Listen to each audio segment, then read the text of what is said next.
Hallfríður Þórarinsdóttir, velkomin. Takk. Þú ert forstöðumaður miðstöðvar innflytjenda rannsókna Reykjavíkur Akademíu. Þetta svakalega langur titill. Alveg svakalega og það hægt að fara aðra leið. Mirra öðru nafni. Mirra. Já. Þá erum við búin að einfalda það. Já. Mér langar að ræða við fólk af erlendum uppruna sem býr hérna á landi og aðstæður þeirra og við heyrum hér á eftir viðtöl við 3 unga manneskjur sem hafa annaðhvort búið hér allt sitt líf eða flust til landsins, ung og búið hérna nokkur ár. En mér langar fyrst að spyrja þig út í aðstæður innflytjenda í dag með við það að við tókum mjög vel á móti innflytjendum, svona almennt, þegar vinnan var næg. En hvernig staðan núna? Staðan núna náttúrulega svo að þeir eru, eins og tölur frá Vinnumálastofnun hafa sýnt, hafa miklu meira atvinnuleysi hjá þeim heldur en á landsvísu. Það helmingi meira, held ég færi rétt með. Þetta er 15% meðal erlendra ríkisborgara. Það gæti verið hærra vegna þess að inn í þessum tölum ekki þeir sem eru orðnir íslenskir ríkisborgarar. En augljóslega það miklu hærra og sín og hæst hjá stærsta innflytjendahópnum sem eru Pólverjar. Það er jafnvel hærra heldur en þetta. Sko, það komu náttúrulega alveg flóðbylgjur af innflytjendum á árunum 2004 til svona fram að hruni. Þá komu hér þúsundir innflytjenda. Þannig í dag er hlutfallið eitthvað rúmlega 8% af innflytjendum sem eru líka þeir sem eru þá komnir með íslenska ríkisborgararétt. Og það má segja að fólk kom inn allt til þess að vinna og fékk vinnu. Það var náttúrulega ekkert atvinnuleysi. Og menn komu hér eins og ég segi, í þúsundatali. En núna er staðan náttúrulega allt önnur og það má, það vakna upp ýmsar spurningar. Auðvitað er þetta ákaflega margsleitur hópur, skulum ekki gleyma því. Og það er margt vel gert í íslensku samfélagi. Það er alls ekkert langur vegur frá því að allt sé slæmt og það hafa orðið framfarir og allt ára margir bara sem að leggja sig alla fram, hvort heldur það er fólk innan stjórnsýslunar eða annar staðar. En það sem blasir kannski við núna er svo blákalda staðreynd að hættan er svo að innflytjendur einangrist. Það hefur dregist saman verulega fjárframlög til íslenskukennslu hafa dregist saman sem er dálítið írónískt í ljósi þess að fyrsta plaggið sem að íslensk yfirvöld gaf út eða fyrsta stefna sem kom út í janúar 2007 heilmikið plagg stefnu í innflytjendamálum, þar var lögð mjög ríkulega áhersla á mikilvægi íslenskukennslunar.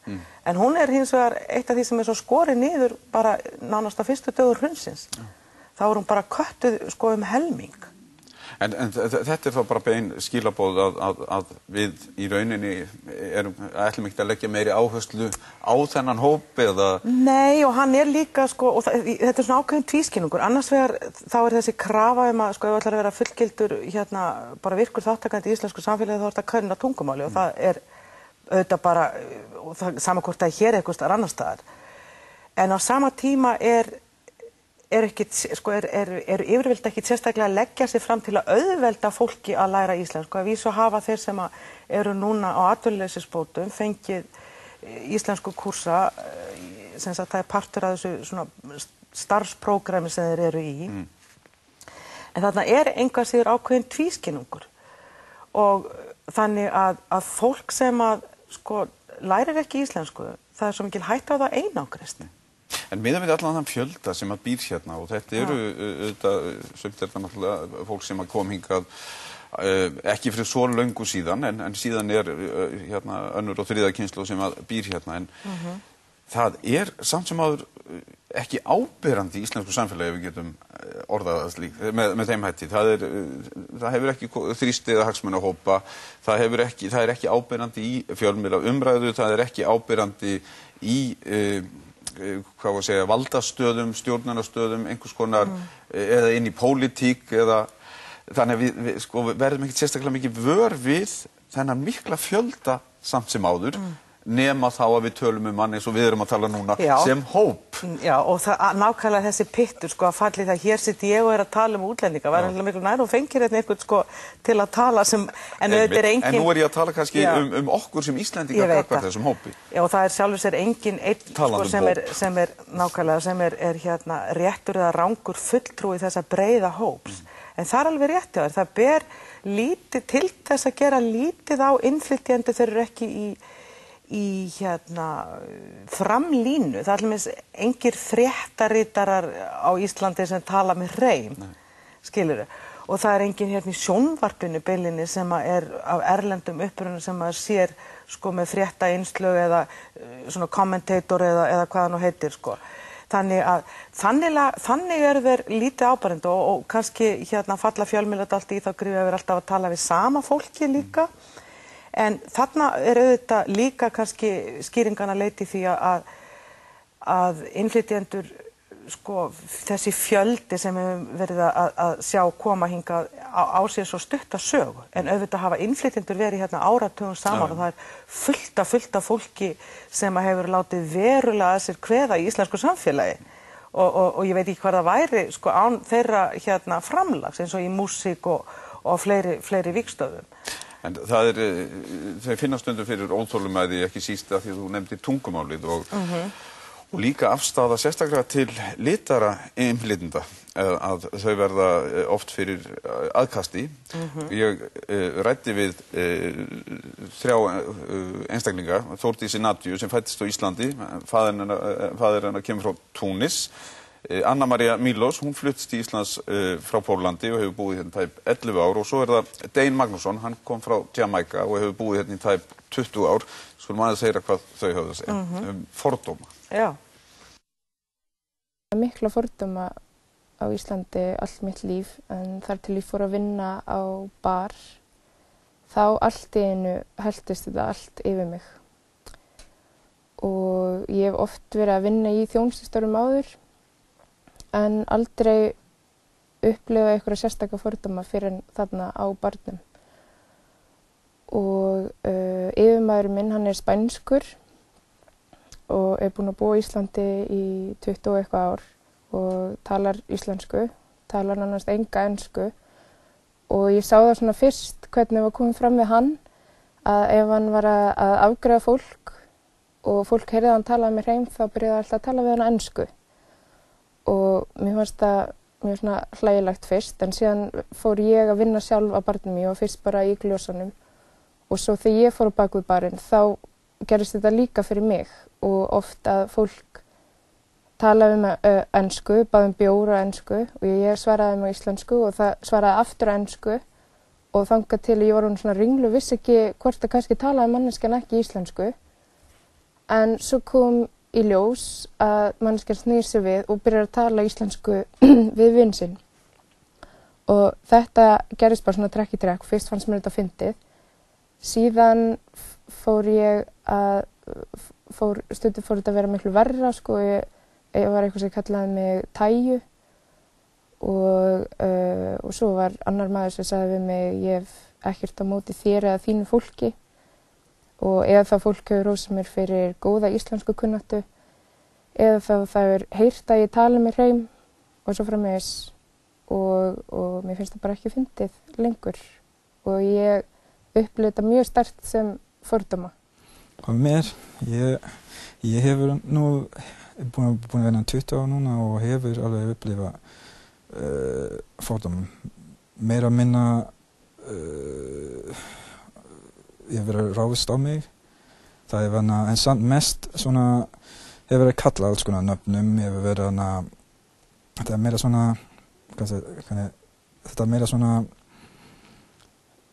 þegar ég sé út að ég skilur tungumáli, þá skil ég miklu meira, en fólk sem í kringum mig fattar ekki að ég skilur hvað þau að segja og það er verið gott fyrir mig allavega að ég getur svara fyrir mér náttúrulega á íslensku og margir brá oftast þegar þeir heyri það, en mér finnst það bara jákvætt og hann er fegin að ég hef lært allavega til að geta svara fyrir mig á íslensku.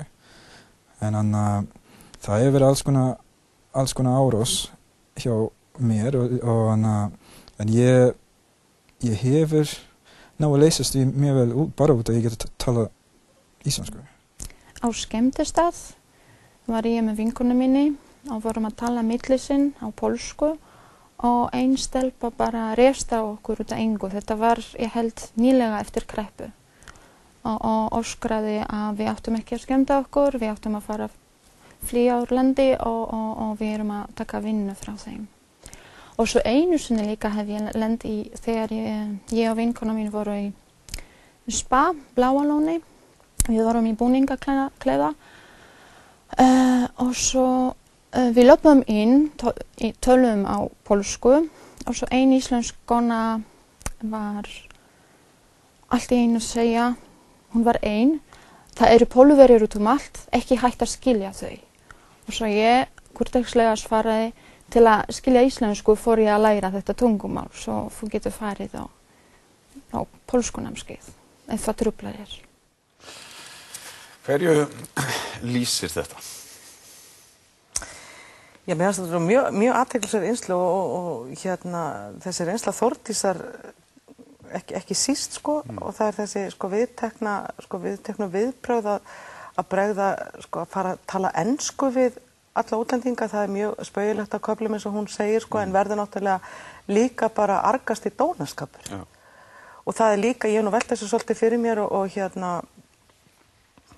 með þetta með að sko svissa yfir í enskuna, það má líka alveg hugsa sér að öðruvísi og það er út frá öðrum sko sjónarhól og það er það að útiloka fólk frá þátttöku. Þú hleypir þeim ekki inn í þetta íslenska málsvæði og með því að gera þetta er ákveðin girðing. Þú heldur þeim fyrir utan og sem sagt markar sko býr til mörk í kringum okkur og heldur hinum fyrir utan. Og það er kannski, í sumum tilvikum má kannski segja já það auðveldar samskipti að fá að tala ensku þegar að fólk er ekki sko fært að tala íslensku, ekki búið að ná þannig tökum á málinu. Það er vissulega rétt en svo velti maður í fyrir sér býtu, þegar að fólk kemur hingað með enga ensku kunnáttu og að hálfu ári liðnu er það komið með 500-600 orð í ensku en talar enga íslensku, þá spyr maður sig og hvað veldur? Og ég held að mig alveg hugsa sér það, sko, þó það sé kannski ekki endilega meiningin, en þá er útkoman svo að þetta er leið til þess að halda fólki fyrir utan. Þetta er svona tiltölulega lítil umburðarlyndi og sérstaklega gagnvart því að þau eru að gera sitt besta í flestum tilfellum. En svo er það líka hitt að þetta við ákveðum að lituð manneskja bara hreinlega kunni ekki íslensku. Hún náttúrulega, Þórdís hefur alist upp á Íslandi og fæddist á Íslandi. Dein heyrir í rauninni hvernig talað er hann í bakið á honum að því að fólk gerir ráð fyrir að hann kunni ekki tungumálið og síðan koma þessi fordómar þar sem að fólk svona kallar og getur, hvað segja, beitt þessum orðum gagnvart pólskri mannesku, þeir eru orðin mörg, þeir bara, það er óþolandi og ekki síst út frá tungumálinu að hafa ykkur hérna. Já, það er nú komin alltaf inn á þetta viðkvæma mál íslenskuna og viðhorfin til hennar sem er náttúrulega sko hjartað og lungun í íslenskri þjóðernishyggju. Erum við að búa með einhvern málfarsfasisma hér á Íslandi sem að er síðan að þau eru að gjalda fyrir með einhverjum hætti? Ég veit ekki alveg, sko, kannski að einhverju leyti, það er að segja málfarsfasisma eða þessar rosalega ströngu kröfur. Annars við erum að tala þetta tungumál rétt, svo er alls konar mýtur í gangi eins og það að íslenska er alveg ofboðslega erfitt tungumál. Hún er svo erfitt tungumál Þórhallur að það er ekki á færi nema örfárra að ná virkilega góðum tökum á henni. Og þegar við heyrum þetta þá fallast okkur hendur. Algjörlega og útlendingur sem er að læra hérna íslensku, ég meina að fá svona skilaboð, þetta er voðalega blendin skilaboð, tekur það því þá fyrir mig að vera að læra þetta tungumál að svona svakalega erfitt og ég aldrei eftir að ná tökum á því. Svo maður segja hvað Þórdís og Anna María segja einmitt íslenskuna. Íslenska er meira þess að því ég sit hérna og er að tala og maður er alltaf að vanda sem maður má ekki tala vitlaust og meira þess að Íslendingar fordæma aðra Íslendinga fyrir að fallbeygja vitlaust eða að tala málfræðilega rangt. Og að það er búið að stimpla fólk sem heimst ef það talar ekki fullkomlega rétt. Og þannig að ef þú kemur hingað sem innflytjandi og ert að læra tungumálið og talar kannski til að byrja með svolítið bjagað, þá finnst mér ofta fólk seti bara svona flokkið þig sem eitthvað sem er ekki nógu klár. Íslenska er erfitt en það er hægt að læra hana ef maður vill. Það er fyrst og fremst þetta. Ég allan tíma bjó með Íslendingum, það hjálpaði mér mikið. Mér var einmitt alltaf nei til að tala. Ég mjög þakklát fyrir þetta. Stundum ég var mjög fegin, ég vildi ekki tala íslensku vegna þess ég var hrædd hvort ég begi rétt eða ekki. En á endanum það tókst mér en þegar ég byrjaði að nota íslenskuna, það var strax, kannski ekki kennarar í háskólanum þar sem ég læri íslensku, en þeir út á götu, þegar ég sagði eitthvað á íslensku auðvitað, það kom hreim og þeir voru strax að svissa yfir á enskuna. Eða þegar ég var ekki með rétta áherslu, það var bara, kom þetta. Þeir eru, fólk sem vil skilja, skilur. Þetta nú kannski lykilorðin, en þetta upplifa margir Íslendingar líka og margir Íslendingar eru einmitt bara hræddir við að tjá sig einfallega vegna þess að eins og Þórdís sagði, bara hræddir við að beygja ekki rétt og þá hugsa maður verður til einhver svona stéttaskipting bara í gegnum tungumálið eða kúgun eða útilokun. Já, ég meina ég hef nú fjallað þessi tungumál, þetta viðhorfin til íslenskunar og áður og það sem að okkar þjóðaruppeldi, við verðum aðeins að fara inn á það, við erum alin upp í því að tungumálið sé það sem gerir okkur að þjóð. Og það er ekki bara íslenska heldur ákveðin útfærsla af íslenskunni eða afbrigði. Og það hefur svo í tímans rás að þá hefur hæfni manna til að beita þessu tungumáli rétt, eins og samkvæmt einhverjum skilgreiningum og hún hefur orðið mælikvarði á þjóðhollustu. Ég er meiri Íslendingur eftir því sem að ég er færari að tala þetta tungumál, skilurðu.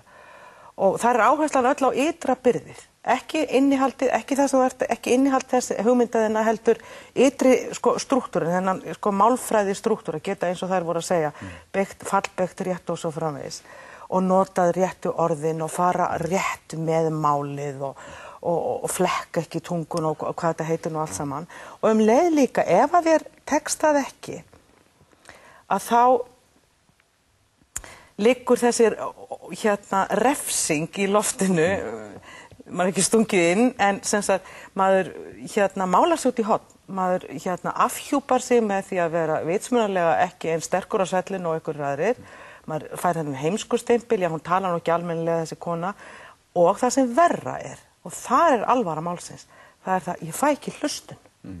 Það sem ég segi verður, það er algjörlega fyrir borðborið vegna þess að ég hef ekki nógu góð tök á málinu. Þá er ekki þessu virði að sé hlustað á mig. Þá skiptir ekki máli hvað þú hefur að segja, heldur hvernig þú segir það. Og þá skiptir engu máli hvort ég er íslenska eða eitthvað annað. Og þannig að þessi óþolinmæði gagnvart mismunandi málafbrigðum, ef við köllum það bara það, hún auðvitað flyst yfir á viðhorfin til útlendingar sem að tala íslensku með hreim. Og við erum náttúrulega líka óvönni og svo er þetta er partur af þessu þjóðaruppeldi, þessi áhersla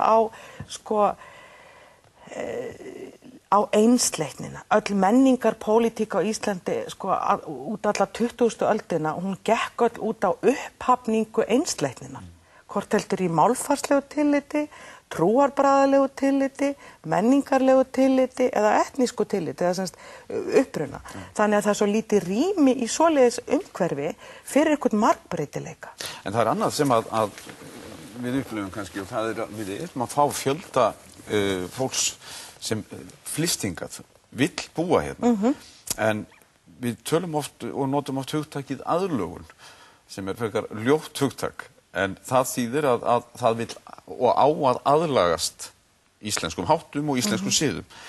En eins og einhver sagði, það er eins og þetta fólk hafi fæðst í leifstöð vegna þess að við spyrjum aldrei þeirra uppruna, þeirra þekkingu, þeirra getu og hvað þau hafi fram að færa og hvernig þau geti í rauninni bara hjálpað okkur við svo margar hluti. Hvernig upplifum við þetta? Að sækjum við ekki nægilega í reynslu þessa hóp sem að kemur hingað? Nei, ég held að það sé aftur líka partur af þessum partur af þessum íslenska kúltúr, íslenskri menning og hún svo mikið inn á við. Hún svo mikið ég og mig frá mér til mín, við okkur frá okkur til okkar, við og svo ykkur hinir. Og það svo takmarkaður áhugi fyrir hinum.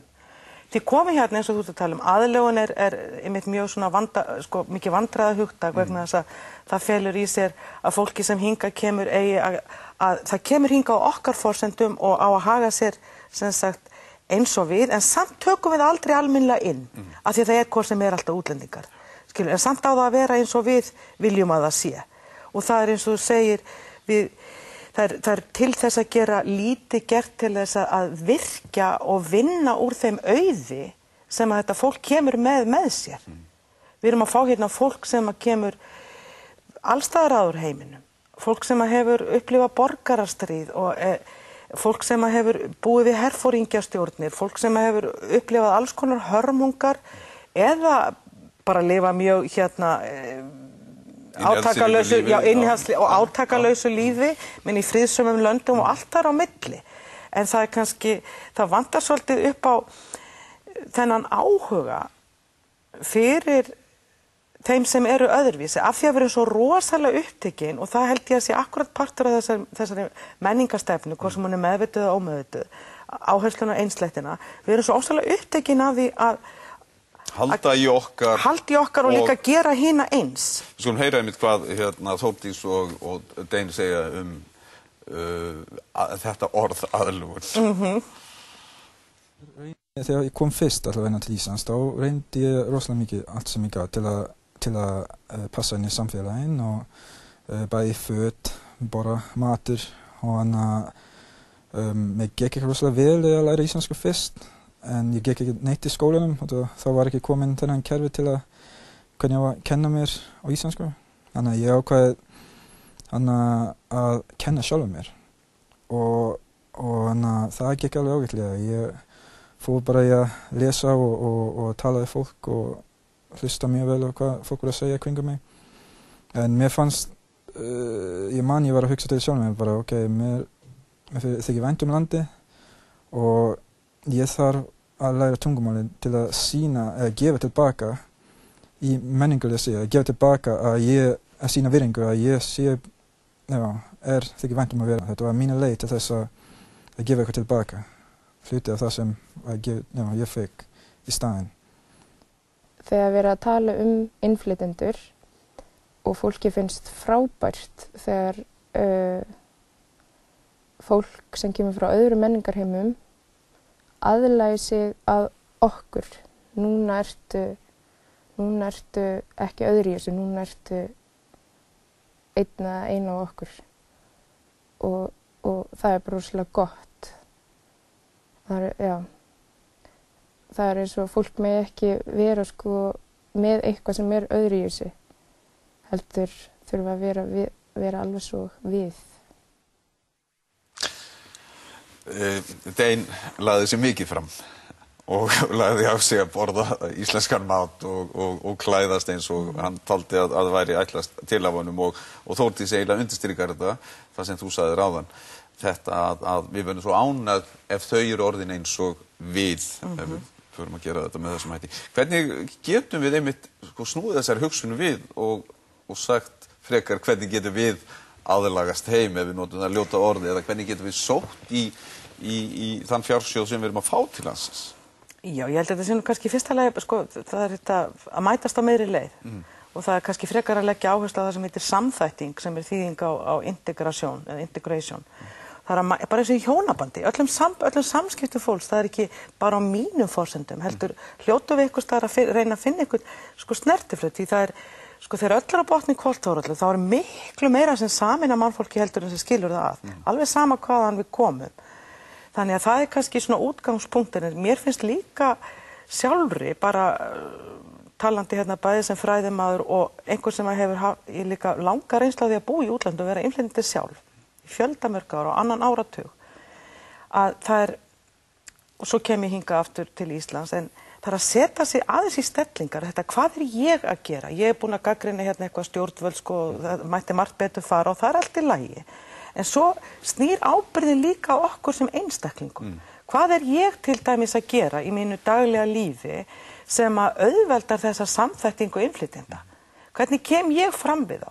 Á ég einhverja vini, hef ég leitast við að leggja mig fram að sem sagt, greiða götu þegar það mögulegt og svo framvegis. Við erum í rauninni, sko, þetta snýst kannski ekki endilega stjórnvöld, þetta snýst eins og þú segir bara að við tökum sjálf ákvörðunum í daglega lífinu og líka auðvitað líka stjórnvöld og líka stofnanir eins og þessi sem við sitjum í.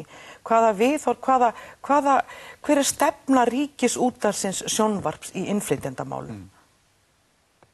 Bara í raun og sann, ekki sem sagt að fara að tala ekki hvað var það fréttaflutning endilega heldur líka bara svona innviði stofnunarinnar.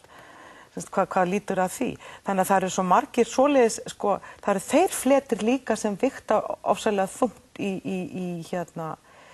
í reyndinni. Og svo þetta hvaða framtíðarsýn og við hljótum öll að kalla eftir framtíðarsýn, hvað sjá stjórnvöld fyrir sér í þessu landslægi, þessu nýja félagslega landslægi eftir 10 ár. Sveitarfélögin. Ég vil sjá innflytjendur dreifðari, ekki bara samþjappaða alla í láglaunastörfum, ég held að það sé mjög hættulegt, svo ég segi ekki meir. Og þetta háa brottfall unglinga af innflytjenda uppruna úr framhaldsskólum, það er mjög uggvænlegt. Hvað þýðir það fyrir samfélagið eftir 10 ára ef við erum með stóra hópa fólks sem á það eitt sameiginlegt að vera innflytjendur en það finnur sér í algjöru minnihlutastöðu á örðugt með félagslegan framgang í samfélaginu og svo framvís. Það kann ekki góðri lukka stýra, hvorki fyrir þau né okkur, eða semst okkur, og nú ég fara að tala við og hinna, eða semst þessa innfæddu heimamenn versus þá sem eru aðkomnir. Skilur við, það er ekki gott, þannig að við verðum að leggja okkur fram að fremsta megni, gera allt sem í okkar valdi stendur til þess að fá innflytjendur inn í líka sem flest svið, þannig að það verði eðlilegt. Það er eins og bara saga allra minnihlutahópa. Ég meina, nú þykir sjálfsagt mál að kona sé fréttamaður. Það var ekki sjálfsagt mál fyrir einhverjum árum síðan, skilur, og meira segir bara, þú veist, hommar fréttamenn, ég meina, þú veist, þetta hefði bara verið hneyksli fyrir einhverjum árum síðan, en það er til marks það að viðhorf gagnvart minnihlutahópum geta breyst og innflytjendur eru vissulega minnihlutahópur bæði sérstaklega í félagslegum og efnahagslegum skilningi og líka tölulegum en þannig að þeir eiga þetta heilmikla von en við verðum líka, það krefst þess af okkur þeim sem eru fædd og uppalin hér og eiga ættir sínar aftur í aldanna rás í þessu samfélagi að vera að opna svolítið hug okkar, opna fyrir þess að gátt, vera vakandi af því þetta er einu sinni samfélagið okkar, ekki satt. Hallfríður, kæra þakki fyrir komuna. Takk þér, sömuleiðis.